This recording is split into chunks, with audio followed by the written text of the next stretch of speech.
فضای غبارآلوده استدیو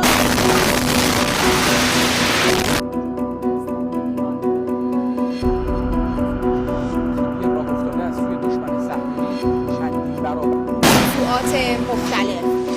خیلی متشکرم از اینکه با ما همراه هستید.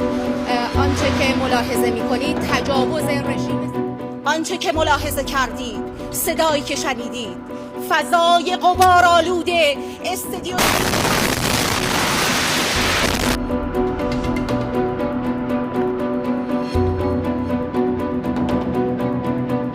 من نمیدونم چند تا از همکارم داخل شدن.